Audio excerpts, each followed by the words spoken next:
Welcome to our bonus edition of Fishing Funtacular here on WKRN.com. I really appreciate everybody sending all these great pictures this year, so let's check them out. Check out young 2-year-old Sloan Montague, her first fish ever, fishing with her grandpa Jerry Ledsinger on Old Hickory Lake. I love the sweater she's got on, the nice bluegill she pulled in. And this is Luke and Hank. Their first fish ever, fishing with Mom and Dad in Kingston Springs, Tennessee. Everybody's got a big smile on their face. And this is Bailey Baxter. Nice largemouth she pulled in near the Warren County, Cannon County line. They grow them big on those farm ponds, don't they?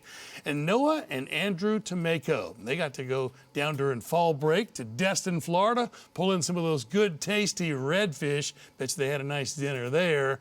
And young Ollie, they said he's trying to catch the big one. Picture taken by Zach. You look at Ollie holding that pole. He is ready for that big one to strike. And this is Peyton Robinson.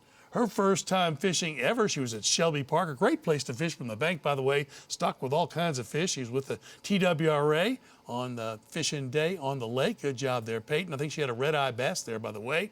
And these are some fishing brothers, the McKissick brothers. You got Bentley on the left with a largemouth from his cousin's pond, and Cruz and Slade. They were kayaking on the Buffalo River, got themselves a nice one as well. Hector Alvarado got to go fishing with Dad, got his limit of trout over there on the Caney Fork River, got those rainbow trout in the basket.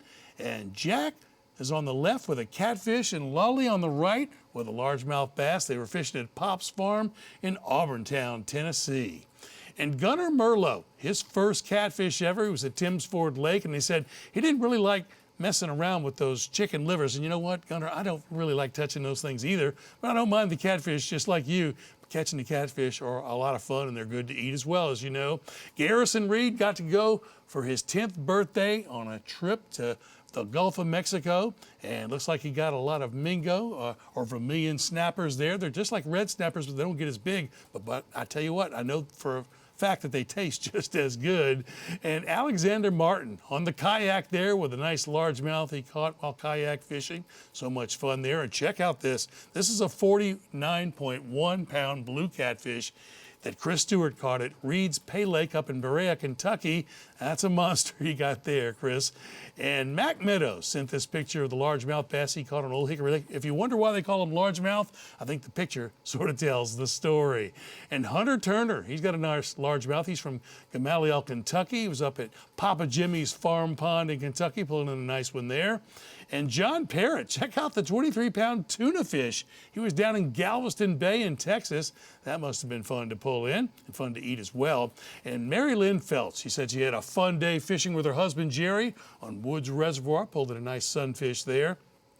And young Sawyer was his first hybrid on Percy Priest Lake. Those are so much fun to catch on Percy Priest, and they fight nice and hard. Tanya Bryant, last but not least, she said she went digging through her old pictures. She's 62 years old now, she said, but this is back in 1992. She pulled out this picture of her with a nice catfish she got on the Turnbull River. And guess what? She was fishing with a hot dog for bait. Those catfish will enjoy the hot dogs as well. And you know what, Tanya, now that you pulled up that old picture, I bet you're thinking about doing some more fishing in the future. Once again, thank you to everybody for sending all these fantastic pictures. I'm glad I was able to show them on this bonus edition of Fishing Funtacular on WKRN.com. Remember, the late, great Jimmy Holt would always say at the end of his broadcast, don't forget to wear your life jacket. Happy fishing, and I hope to see you again next year. I'm Davis Nolan.